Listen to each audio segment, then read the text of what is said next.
L'info dont tout le monde se fout, sauf nous. Et on s'en tape aujourd'hui d'un article du 20 minutes qui nous révèle qu'une Britannique a été condamnée pour avoir hurlé et crié pendant ses ébats amoureux. Non mais tu rigoles, elle a dérangé ses voisins. Je ne rigole pas du tout, elle a en effet dérangé ses voisins qui ont porté plainte. En plus, elle n'en était pas à son coup d'essai car elle avait déjà fait l'objet d'un avertissement des autorités. Elle avait donc déjà fait l'objet d'une enquête préliminaire, si j'ose dire. Mais du coup, elle a été condamnée à quoi ? 2 semaines de prison ferme. Mais oui, 2 semaines. Bon, cela dit, ça va certainement pas lui déplaire de se faire mettre au trou. L'article nous explique que le 29 janvier 2015, aux environs de 5 heures du matin, elle a hurlé et crié à un tel niveau sonore que ça a créé des nuisances pour ses voisins qui se sont plaints. En plus, au petit matin, avec son petit ami, ils ont crié des gros mots et claqué des portes.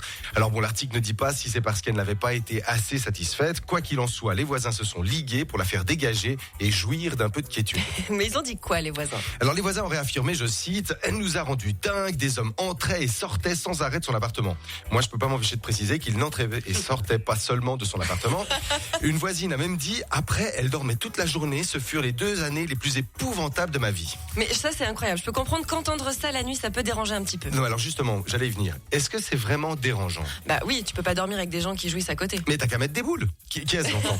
Mais moi, je me demande si ça nous dérange pas juste parce qu'on est jaloux que ça se passe si bien chez les voisins. En plus, la durée moyenne d'un coït est d'une dizaine de minutes, le temps de se faire un thé, de le boire en les écoutant crier et de nous inspirer pour faire des rêves pénétrants. Ah, t'es nul. Mais non, ou alors il faudrait prendre ça pour un challenge. Moi, je suis très compétitif. Si vos voisins vous dérangent avec leurs ébats amoureux, faites mieux qu'eux. Proposez à votre femme de crier plus fort, plus longtemps, histoire de montrer à vos voisins qui vous êtes. Vous serez des héros meilleurs qu'eux, et c'est bien connu, les hérogènes. Ah.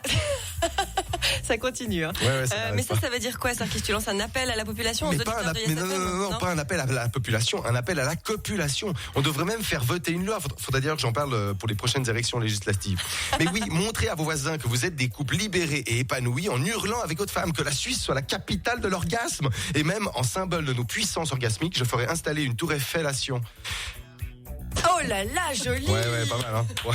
Action, magnifique. Oui, Ouais. continue.